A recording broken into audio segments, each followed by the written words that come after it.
En manchette ce soir, hécatombe dans l'industrie forestière au Témiscamingue.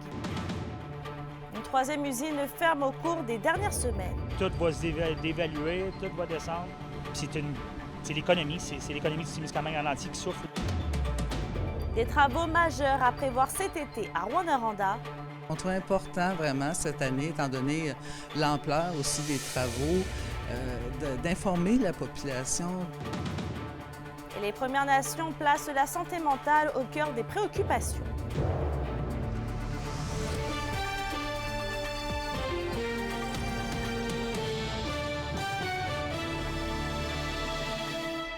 Bonsoir tout le monde et bienvenue parmi nous. On apprenait hier que l'usine Commonwealth Plywood de Belle-Terre ferme ses portes pour une durée indéterminée. Et c'est d'ailleurs la troisième usine du Témiscamingue en quelques semaines à devoir cesser ses activités temporairement. Une situation qui inquiète sur le territoire. Explication d'Alexis Dumont. Le son de cette machine, vous ne l'entendrez plus dans 2 semaines. L'usine Commonwealth Plywood à Belle-Terre s'ajoute à la liste d'usines au Témiscamingue qui fermeront temporairement leurs portes dans les prochaines semaines. Une situation des plus préoccupantes selon le maire de la localité, qui est aussi le directeur des opérations de l'usine. Pour l'industrie et pour nous aussi, c'est un gros choc économique.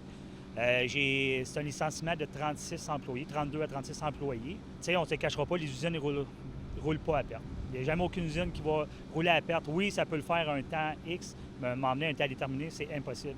Dû au contexte économique, c'est pas trop drôle, mettons, ma municipalité. C'est quand même 11 % de ma population qui perd 2 emplois pour un temps indéterminé. M. Boyer aimerait que Québec mette rapidement des mesures en place pour aider les usines au Témiscamingue qui souffrent depuis plusieurs années. J'ai comme l'impression que la crise économique de la foresterie, on la vit seulement au Témiscamingue en ce moment. C'est pour ça qu'avec la MRC, le gouvernement, il faut bouger tout de suite. Pour ne pas arriver, s'asseoir puis attendre après les vacances estivales. De son côté, la ministre des Ressources naturelles et des Forêts, Maïté Blanchette-Vézina, affirme que son gouvernement fait tout en son pouvoir pour soutenir l'industrie et les travailleurs touchés par la fermeture, comme celle de l'usine de Belle-Terre. L'idée, c'est de s'assurer que les salariés qui sont touchés puissent continuer d'obtenir de l'aide. Si c'est une fermeture sur le plus long terme, dépendamment de la situation, bien, on a aussi un comité d'aide au reclassement. Mais vraiment, je tiens à vous dire, on est en mode solution. On est avec le comité interministériel qui va se réunir demain. On veut vraiment identifier, pouvoir que les gens sachent également quels sont les programmes qui existent, puis quelle aide ils peuvent aller chercher. Si nécessité, je vais toujours là où on a besoin de moi, puis ça va toujours me faire plaisir de venir rencontrer les gens sur le terrain. Sachez-le, on est en discussion quand même régulière là, et quotidienne avec les acteurs de chez vous. L'entreprise estime à court terme ne pas être financièrement affectée par la fermeture de son usine et espère que la totalité de ses effectifs pourra être de retour au boulot d'ici la fin de l'année. Alexis Dumont, RNC Nouvelles, Belle-Terre. Et d'ailleurs, comment la MRC du Témiscamingue peut-elle traverser la crise forestière actuelle? Yvon Moreau en parle avec la préfète Claire Bolduc. Clairement, le départ ou la perte de la propriété d'une usine par des Québécois ou des Canadiens au bénéfice d'acheteurs étrangers, américains, chinois, européens, c'est toujours une perte. Parce qu'on perd non seulement la propriété d'une entreprise, mais on perd aussi la propriété intellectuelle de ce qui se fait dans l'entreprise. Et ça, c'est une perte bien plus grande. On ne se cachera pas qu'on est très conscient qu'à Témiscamingue, toute la portion, la fabrication des celluloses de très haute qualité, qui sont très, très rentables, elles ont été déplacées vers les usines américaines, alors que les celluloses de moindre qualité ou moins recherchées sur les marchés sont restées produites chez nous. Alors, la perte de propriété, c'est une perte de propriété concrète. Les retombées et les bénéfices quittent le territoire québécois, mais là, ce sont les éléments de propriété intellectuelle qu'on a perdus. C'est vrai pour Tembec, c'est vrai pour ce qui se passe en Ontario. À cela, on ajoute tout le contexte de l'industrie forestière versus les surtaxes américaines. On est dans un contexte qui n'est pas du tout favorable. D'où la très grande nécessité que le gouvernement du Québec s'assoie rapidement avec les industriels, qu'on mette en place les programmes et qu'on exprime fort, haut et fort, notre volonté de maintenir une industrie forestière forte sur le territoire québécois. J'ajouterai à ça que l'industrie forestière contribuera à la prospérité des Québécois et à combattre tous les dérèglements climatiques. C'est un élément fort de changer les changements climatiques. Dans ce contexte-là, on ne peut pas se passer de l'industrie forestière. On a besoin de reprendre le contrôle sur notre industrie, sur nos marchés. L'unité de médecine chirurgie à l'hôpital de Rouyn-Noranda est aux prises avec une éclosion d'entérocoques résistants aux antibiotiques. Et il s'agit d'une bactérie qui se retrouve habituellement dans l'intestin et les selles des personnes et qui, chez la plupart des gens, ne cause pas d'infection. Le CIS de l'Abitibi-Témiscamingue confirme avoir mis en place différentes mesures afin de contrôler et d'éviter que la bactérie ne se propage à d'autres usagers et aux visiteurs. Et d'ailleurs, on reste à Rouyn-Noranda puisque la ville prévoit de réaliser une fois de plus de nombreux travaux sur l'ensemble de son territoire. Mais Kimberly, quels sont les endroits qui sont ciblés pour les prochains mois? Sans trop de surprise, la plupart des travaux sont prévus près du centre-ville. Il y a par exemple un chantier majeur sur la rue Perrault-Est où je me retrouve en ce moment entre l'avenue Chénier ainsi que la rue Vézina où les travaux vont s'échelonner sur 4 semaines et le budget est évalué à 3 millions de dollars. Il y a aussi la refonte de l'intersection entre la 15e rue et le boulevard Rideau, donc tout près de la plage Kiwanis qui est évalué à 1,5 million de dollars. La ville veut sécuriser cet endroit pour les piétons puisque l'achalandage va augmenter avec les nouvelles installations de jeux d'eau. La durée pour ce chantier est autour de 7 semaines et au total, pour l'ensemble des projets, on prévoit 20 millions de dollars au niveau du budget. Les secteurs ruraux auront également des travaux de réfection. Dans le secteur de Granada aussi, on va faire de la réfection des infrastructures municipales, donc sur la rue des Gagnés. Donc, on va aller faire des travaux dans ce secteur-là. On a d'autres travaux aussi prévus de moins de grande envergure, mais quand même qui sont aussi importants dans le secteur des vins où on va aller faire certains travaux au niveau des infrastructures souterraines. Au niveau des plateaux sportifs, on prévoit justement l'inauguration des Jeux aquatiques Anico Eagle à la plage Kiwanis en début juillet. D'ailleurs, des modules sont sur le point d'être finalisés. À Granada, les terrains de baseball seront terminés cet été également. L'équipe est sur le point d'installer l'équipement et les luminaires. Si tout se déroule dans les délais, les gens pourront s'en servir durant le mois de septembre. Des changements sont également prévus au parc Saint-Luc également. Donc, je vous laisse écouter le directeur de la vie active, culturelle et communautaire ainsi que la mairesse de Rouyn-Noranda à ce sujet. Le bâtiment de service à Saint-Luc, qui va compléter le grand projet du terrain synthétique qu'on a bâti avec Falcove, 4 ans maintenant, 4-5 ans. On va pouvoir maintenant, avec ça, on va avoir des douches, on va avoir des vestiaires, on va avoir des toilettes, autant pour les athlètes que pour la population. Et ça va nous permettre d'avoir des compétitions et des activités de plus grande envergure à cet endroit-là, parce qu'on va avoir un site complet. On sait qu'il manque encore de plateaux sportifs intérieurs, puis les gens savent qu'on y travaille très fort. Mais aujourd'hui, on a eu vraiment de bonnes nouvelles, tant au niveau des parcs et des équipements sportifs extérieurs, c'est vraiment, puis intérieurs aussi, qu'on pense aux travaux prévus au gymnase Denis-Julien, par exemple. Les travaux seront donc en cours du mois de mai jusqu'au mois d'octobre. La Ville rappelle aux citoyens de respecter la signalisation et de ne pas déplacer les installations. Merci Kimberly. Vos réponses à la question du jour TVA. Une présentation de la Clinique infirmière Nord-Ouest partout dans la région. Nous vous offrons des consultations rapides avec des infirmières et infirmières praticiennes spécialisées et un nouveau service de téléconsultation. Contactez-nous pour plus d'informations ou visitez notre site Web. Et à la question du jour, on vous demandait, trouvez-vous que votre municipalité effectue suffisamment de travaux pour entretenir et améliorer les routes? Vous avez répondu non à 93%. Dans un autre dossier, plusieurs membres de la communauté de Kitchisakik sont réunis au Forestel de Val-d'Or pour un événement bien symbolique prévu ce week-end. Ils tiennent un premier symposium pour parler de la santé mentale. Anthony Dallaire. Parler de santé mentale pour Charlie Papati, c'est primordial. Parce qu'on veut plein de choses intérieurement, tant au niveau de son corps, tant au niveau de la pensée mentale que je te dirais. En ce sens, lui et d'autres membres de la communauté de Kitchisakik ont mis sur pied un premier événement de conférences et d'activités pour briser l'isolement.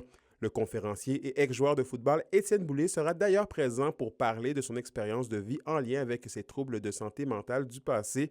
Destinés d'emblée aux hommes, les organisateurs ont quand même jugé essentiel de s'adresser aux jeunes et aux femmes des communautés. C'est donc environ 200 personnes qui sont attendues lors de l'événement. C'est avec les conférenciers qu'on peut arriver à comprendre c'est quoi l'enjeu de la santé mentale. Donc à l'intérieur de ça, il va y avoir quand même des petites activités organisées à la fin de la journée. Soit une partie de bingo pour changer la vie qu'ils vont vivre durant la même journée. Puis à la fin de la journée de samedi, on va avoir un petit power. L'enjeu du suicide dans les communautés autochtones préoccupe grandement. Selon Charlie Papati, elles sont plus vulnérables à cet enjeu. Avec ce qu'on vit dans la communauté, c'est ceux qui peuvent le vivre intérieurement. Il faut aller chercher ces gens-là qui puissent faire confiance ou qui puissent être libres de soi à l'intérieur de lui-même. Avec les discussions générées lors du symposium prévu ce week-end, les différentes nations autochtones veulent trouver des idées communes aux problèmes liés à la santé mentale. On a des services au niveau de notre organisation, au niveau de la santé. En ce qui concerne pour la santé mentale, c'est une première pour nous. On pourrait quand même approfondir dans ce domaine-là. C'est sûr que c'est difficile de vouloir en parler des blessures parce que les gens, il faut qu'ils fassent confiance réellement, tant au niveau de l'organisation vers la clientèle. Donc ça, c'est une des choses qu'on doit améliorer beaucoup. L'invitation a donc été lancée aux 9 communautés Anishinaabe du Québec. Anthony Dallaire, RNC Nouvelles, Val-d'Or.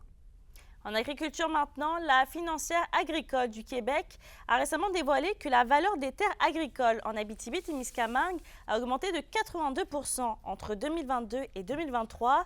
Et c'est d'ailleurs la hausse la plus importante au Québec, puisque la moyenne à l'échelle provinciale est une augmentation de 14 %. Le prix moyen par hectare est donc passé de 1 125 à plus de 2 000 $ pour la région. Toutefois, le prix des terres au Québec est établi à plus de 19 000 $ par hectare pour l'année 2023 et ces données ont été dévoilées dans le cadre du bulletin Transactaire. Parlons économie, le reprenariat, qui est l'action de revendre une entreprise, est en pleine ascension partout au Québec. C'est ce que dévoile une première étude sur le reprenariat qui a été faite par le Centre de transfert d'entreprises du Québec. Mais en Abitibi-Témiscamingue, le nombre de transferts a diminué d'environ 11 % entre 2015 et 2021. Et à l'échelle nationale, c'est la première fois que l'achat d'une compagnie est plus important que la création d'une entreprise. L'étude note en moyenne une augmentation de 32 % pour le Québec. Écoutez, le reprenariat, depuis maintenant 21, on l'a démontré dans l'étude nationale, dépasse la création d'entreprises. Donc, c'est très important. Le poids économique du reprenariat est extrêmement important. Donc, c'est important de pouvoir, évidemment, se mesurer, se comparer et enfin avoir des données qui soient précises pour être capable d'évaluer le poids économique, bien cibler les actions aussi dans les différentes régions du Québec. Tourisme, Amos Arikana a lancé la saison touristique hier durant un 5 à 7 à l'usine d'embouteillage Esca. Sous le thème pétillant, plusieurs nouveaux événements sont ajoutés au guide touristique cette saison. Quelques attraits s'ajoutent même, dont Audacieuse Évasion qui offre la location de chalets flottants, Code César qui propose plusieurs jeux d'évasion, ainsi que la ferme équestre Pingris. Dans le monde minier maintenant, la minière O3 a publié son 4e rapport 2023 sur les critères environnementaux, sociaux et de gouvernance. Le rapport décrit la performance, les pratiques et les engagements de l'entreprise pour développer ses projets d'une façon plus responsable. Et parmi les faits saillants, Minière O3 a réduit ses émissions de gaz à effet de serre de 52 % comparativement à 2022. La compagnie utilise aussi un système de recirculation de l'eau, ce qui a réduit la consommation d'eau de 40 % par rapport à l'année précédente. Et près de 10 000 arbres ont été plantés dans le cadre de reboisement.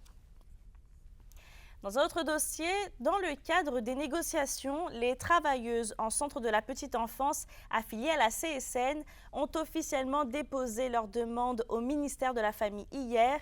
Ces demandes offrent notamment des solutions aux enjeux de recrutement et à l'exode de la main-d'œuvre en place. Les 12 400 travailleuses revendiquent plus d'outils ainsi qu'un important rattrapage salarial pour bien mener leur mission auprès des tout-petits. Et on rappelle qu'en 2021-2022, 3 000 travailleuses ont quitté la profession. Le gouvernement avait aussi promis de recruter 18 000 nouvelles éducatrices d'ici 2026. L'indice boursier minier au TVA Nouvelle 18h est une présentation de GFM Groupe Financier. Dirigeants d'entreprises et particuliers, fiez-vous aux experts de GFM pour vos placements, assurances de personnes et assurances collectives. Car pour vous, ils vont au-delà de la finance.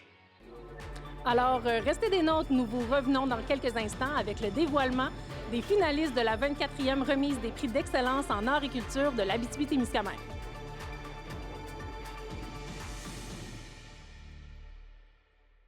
Les SADC de l'Abitibi-Témiscamingue et du nord du Québec vous présentent la bonne nouvelle économique TVA. Pneus Express Abitibi, situé à Barrault, offre le service de vente et d'installation de pneus à domicile et en entreprise. L'unité mobile possède des équipements pour le balancement, le montage et le démontage des pneus. M. Emmanuel Chesnay offre ses services dans les secteurs de la MRC Abitibi et de la MRC de la Vallée de l'Or. Après un an d'existence, l'entreprise est fière de servir une clientèle diversifiée. Les SADC, partenaires de l'économie de la région.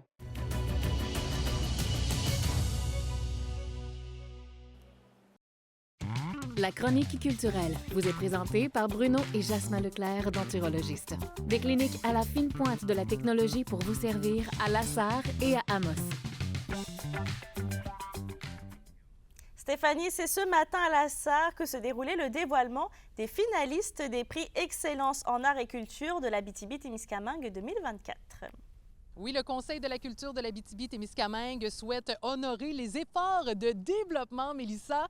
Eh bien, en présentant les prix d'excellence en art et culture de l'Abitibi-Témiscamingue, ce sont les finalistes de 7 prix qui ont été dévoilés, dont le prix du public TVA Abitibi-Témiscamingue. Pour ce prix, les finalistes ont été dévoilés par le biais de capsules vidéo présentées sur le site web du Conseil de la culture. Je vous rappelle que le lauréat ou la lauréate bénéficiera de 1 500 $ en visibilité. Et la période de vote se termine le 28 mai à compter de midi. C'est le moment de voter en grand sur le www.tvaabitibi.ca.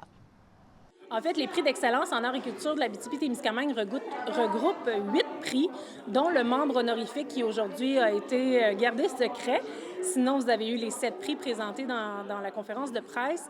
Et les prix d'excellence ont un rôle de 5 ans qui circulent sur le territoire, une MRC par année. Et à chaque MRC, il y a une discipline à l'honneur qui y est associée. Donc ici, cette année, en Abitibi-Ouest, c'est la discipline des arts visuels et métiers d'art. C'est un gros morceau qui vient d'être dévoilé. Beaucoup de fierté aussi de voir la disparité de nos artistes dans toutes les disciplines. On me faisait remarquer tout à l'heure qu'il y a seulement 2 hommes dans l'alignement, mais tout de même une belle représentativité de nos artistes partout sur le territoire. Donc, vraiment, belle fierté. Maintenant, on va passer à la logistique. On voit toute la brochette de talents qui sont dans la région, puis il faut aller à leur rencontre, les artistes, il faut les découvrir, voir ce qu'ils font. C'est tellement riche, qu'est-ce qui est proposé ici sur le territoire de l'Abitibi-Témiscamingue. Alors, si vous voulez, venez au prix d'excellence pour les découvrir, vous allez être ravis. À Lassar, le 30 mai. Ça va être aussi accompagné d'une journée de formation et de la GA du Conseil de la culture. Donc, 2 formations vont être offertes cette journée-là, en plus des prix d'excellence. Donc, un beau rendez-vous culturel. Je me sens très fière, très, très, très contente, surtout avec les 2 autres qui sont avec moi. Vraiment, des artistes que j'admire beaucoup. Donc oui, je suis très fière. En Abitibi-Ouest, on a une réelle mine d'or, puis je suis contente de pouvoir briller pour ça, puis briller au nom des autres aussi. Fait que je suis vraiment contente. Ouais. C'est vraiment un grand honneur. Je m'y attendais vraiment pas. Puis d'être à côté de 2 artistes qui ont tellement une belle carrière et que j'admire beaucoup, là, ça me fait vraiment chaud au cœur. On ne s'attendait vraiment pas à ça, là, quelques semaines, quelques mois. Là, ça a été une belle surprise pour vous. Comment on a réagi en l'apprenant? On dirait que je croyais pas. J'étais vraiment aïe, c'est incroyable d'avoir été choisie, dans le fond, par les comités culturels ici en Abitibi-Ouest. C'est vraiment une belle reconnaissance.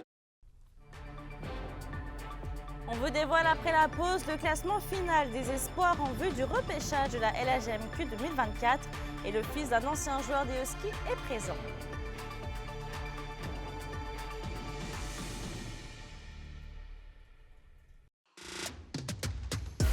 Les sports vous sont présentés par Thibaut GM, votre concessionnaire de confiance à Rouyn-Noranda, là où qualité et choix se rencontrent.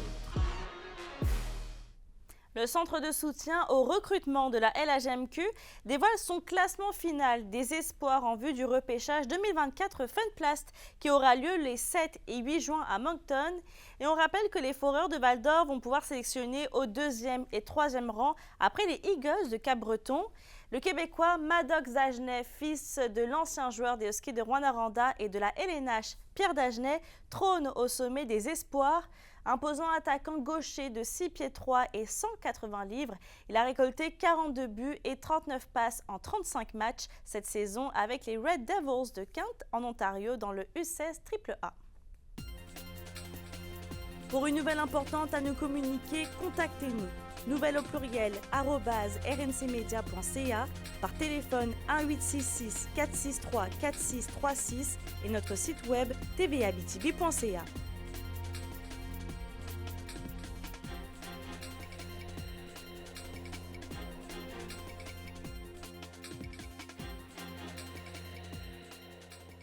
La météo, une présentation de Nicole Auto de la Sarre, la capitale du pick-up. Vous y trouverez toujours le meilleur choix, toujours le meilleur prix. À la météo Stéphanie, c'est une soirée plutôt nuageuse qui s'annonce devant nous. Oui, pour le nord et le sud, on a quand même pour l'Abitibi un minimum de 0 degré. Au sud, pour le Témiscamingue, plus de degrés pour ce soir et cette nuit. Si on se déplace maintenant à demain, c'est alternance de soleil et de nuages pour l'Abitibi avec 30 % de probabilité d'averse en après-midi. On parle d'un maximum de 16 degrés. Au sud, maintenant, maximum de 15 degrés avec des nuages et également 30 % de probabilité d'averse en après-midi. Et un aperçu maintenant, Mélissa, pour samedi. On attend des nuages pour l'ensemble des secteurs. Maximum de 17 degrés au nord et 15 degrés pour le sud. Passez une excellente soirée. Merci Stéphanie. Et je termine avec le Cégep de l'Abitibi-Témiscamingue qui inaugure les nouveaux locaux du programme technique d'intervention en criminologie qui a subi une petite refonte majeure depuis maintenant l'automne 2023. Demain jusqu'à mardi prochain, je vous laisse entre les mains de mon collègue Anthony Dallaire et moi je vous retrouve mercredi. D'ici là, je vous souhaite de passer une excellente fin de soirée.